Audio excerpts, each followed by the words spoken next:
Hello, I'm Christine MacLeod. I'm a weaver at Weaver's Cottage in Kilbarchan, a National Trust for Scotland property.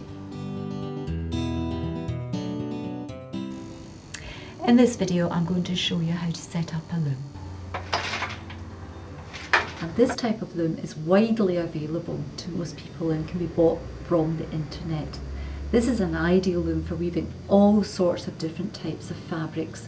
It can weave the very basic type of fabric right through to much more complicated pieces, and it just depends on the number of shafts you have and the number of foot pedals you have as to how technical you want to be.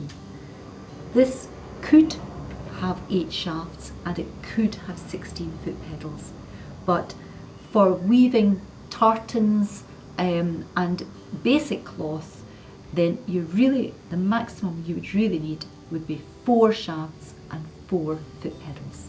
This is the back beam here, and the warp threads are wound around the back beam. This is a very narrow piece that I'm working on just now, but you see the width of the loom itself. So this is ideal for weaving a meter's width of cloth, if that's what you would like to do. After the warp has been wound round the back beam, it comes over the back, and you see that we've got 4 shafts here, and each thread is passed through what are called heddles.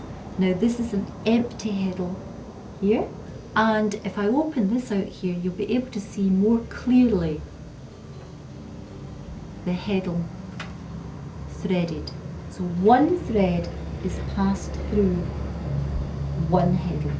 Each thread is passed through a heddle in a particular order, and that would depend on the pattern that you want to make. In this case, most tartan is a twill weave.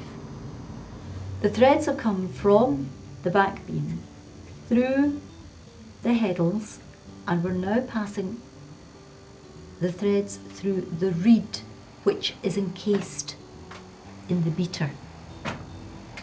Now the reed is made of metal, and each thread is passed through one space in the metal. Then the threads are taken through, wound around the front and on to the front beam, and they're tied in groups evenly along. And the idea is to pull as tightly as possible and keep the threads as even as possible when you're setting it up. And the more even you do it, the better your warp will be.